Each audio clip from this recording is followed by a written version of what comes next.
Assalamualaikum warahmatullahi wabarakatuh.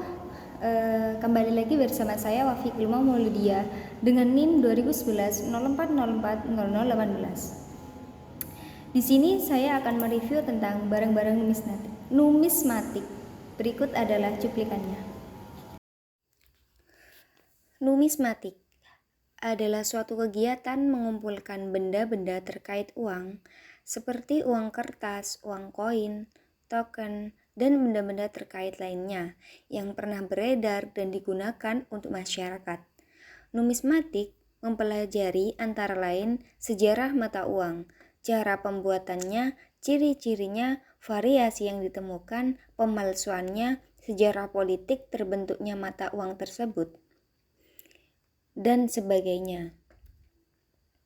Koleksi numismatik tidak terbatas pada uang lama atau kuno, tetapi termasuk uang yang sedang berlaku saat ini. Meskipun kebanyakan koleksinya numismatik berasal dari berbagai negara dan masa peredaran, masyarakat umum mengenal numismatik sebagai hobi mengoleksi uang kuno. Orang yang berkecimpung dalam dunia numismatik disebut numismatis. Para numismatis ini menjadikan numismatik sebagai hobi yang mengasihkan.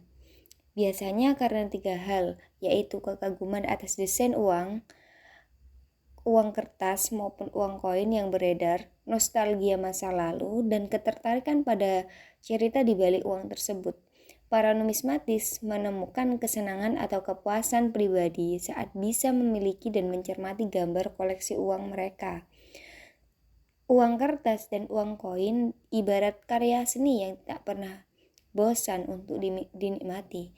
Koleksi uang lama bisa membangkitkan kenangan masa lalu. Bisa juga terkenang guyonan masa kecil dengan uang kertas 500 yang bergambar rumah adat Kalimantan Timur dan dibaliknya bergambar orangutan. Numismatik bisa menjadi sarana edukasi sejarah dengan mengulik cerita di balik terbitnya uang kertas tersebut. Saat ini, uang kertas Republik Indonesia selain digunakan sebagai alat tukar, digunakan pula sebagai sarana edukasi nasionalisme Indonesia. Uang kertas ini umumnya bergambar para pahlawan nasional, program pemerintah, kekayaan alam, dan kebudayaan Nusantara Indonesia. Jika Anda tidak percaya, Anda bisa membuktikan dengan melihat uang kertas yang ada di dompet ataupun saku Anda. Siapa pahlawan nasional dan kebudayaan apa yang tergambar dalam uang tersebut. Bila tertarik untuk menggeluti atau hanya sekedar mengenal tentang numismatik, bisa mempelajarinya dengan membaca buku-buku dan berbagai literatur numismatik. Salah satu buku yang menjadi referensi adalah KUKI, Katalog Uang Kertas Indonesia, yang berisi informasi karakteristik dan perkiraan harga uang kertas yang pernah beredar di Indonesia hingga saat ini.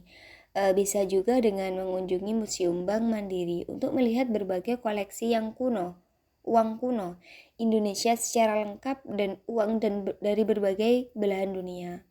Biasanya di Museum Bank Mandiri setiap tahun rutin diadakan pameran dan lelang numismatik. Untuk memperbarui informasi dan berdiskusi dapat dilakukan dengan cara bergabung dalam berbagai grup dan komunitas numismatik di seluruh Indonesia. Mengoleksi uang kuno selain kesenangan dan belajar sejarah ternyata bisa juga untuk investasi. Tertarik untuk mulai mengoleksi uang kuno?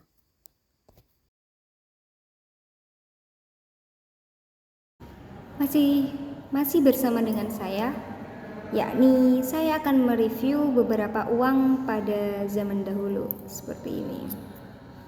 Ini merupakan sejumlah uang gogok ya.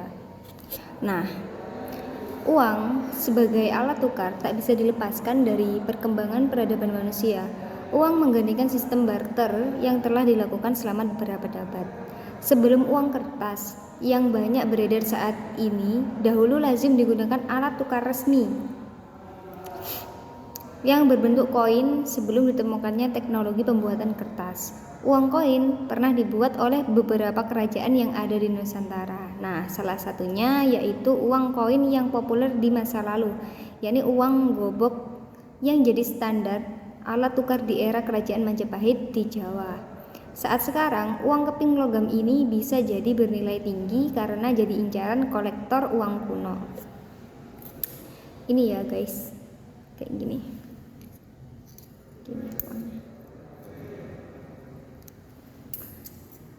Nah, lanjut. Untuk dikutip dari data koleksi Museum Bank Indonesia, uang gobok Majapahit banyak dibuat dari logam tembaga. Kemungkinan tembaga banyak didatangkan dari Cina sepanjang abad ke-11 hingga abad ke-14. Hai, kita lanjut ya. Gobok berbeda dengan uang standar logam seperti dinar atau dirham yang dibuat dari emas dan perak. Nah, sehingga nilai ekstrinsiknya tak setinggi kedua uang logam mulia tersebut. Lantaran teknologi pencetakan uang logam belum secanggih sekarang, ukuran uang gobok itu relatif berbeda. Beberapa uang logam dibuat dari logam yang lain, namun jumlahnya tidak sebanyak uang gobok dari tembaga. Total uang gobok sekitar 2-6 mm, berdiameter 29-86 dan berat antara 16-213 gram. Di gambar bagian depan ini ya berarti terdapat relief berupa gambar wayang, alat-alat persenjataan berbentuk cakra dan pohon beringin.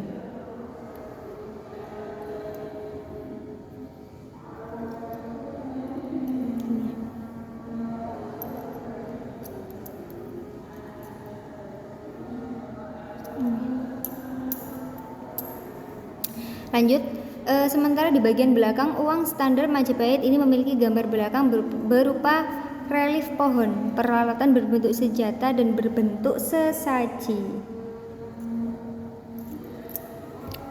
Selain itu, gobok yang juga disebut sebagai uang picis ini bisa bergambar motif lain seperti ular, burung, ayam, perahu, dan bendera. Nah, ini adalah salah satunya berbentuk ular.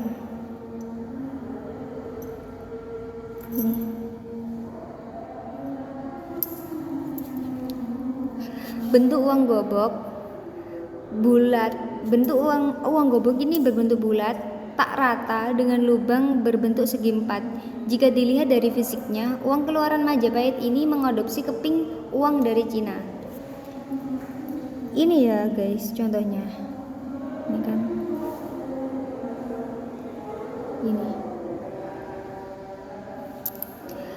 Di era Majapahit, selain sebagai alat tukar, uang gobok ini banyak dipakai untuk pembayaran pajak. Nah, uang gobok di era sekarang juga masih banyak digunakan di berbagai daerah di Indonesia. Namun fungsinya telah berubah, tak lagi digunakan sebagai alat transaksi. Masih banyak pengrajin logam di beberapa daerah, terutama Jawa dan Bali, membuat gobok yang dijual untuk keperluan kelengkapan sesajen, upaya adat dan jimat. Di situs marketplace belanja online, uang gobok umumnya dijual di kisaran harga 20.000 hingga 5 juta per kepingnya. Harga uang gobok yang tinggi tergantung dengan nilai historisnya. Selain Majapahit, beberapa kerajaan di Nusantara juga menerbitkan koin uang logam seperti alat transaksi resmi di wilayahnya. Salah satunya Kerajaan Banten yang membuat gobok Banten berbentuk bulat pipih dan berlubang segi 6. Jadi beda ya guys sama uang gobok yang ada di Majapahit. Kalau uang gobok yang ada di Majapahit itu berbentuk yaitu lubangnya berbentuk segi empat. Nah, pada uang yang berukuran besar dan sedangkan terdapat tulisan Jawa, Pangeran Ratu. Sementara pada uang yang berukuran besar dan sedang terdapat tulisan Pangeran Ratu ing Banten. Di Jambi, Uang koin logam diproduksi dari timah yang bertuliskan huruf Arab. Pada koin yang banyak ditemukan di Sumatera ini, pada umumnya terdapat tulisan Arab yang berbunyi Holafat al-Mu'min dan waktu pembuatannya dalam tahun Hijriah. Mungkin hanya itu saja yang bisa saya review, saya sampaikan tentang barang-barang numismatik, yaitu hanya tentang uang gobok saja. Semoga bermanfaat. Sekian, terima kasih. Wassalamualaikum warahmatullahi wabarakatuh.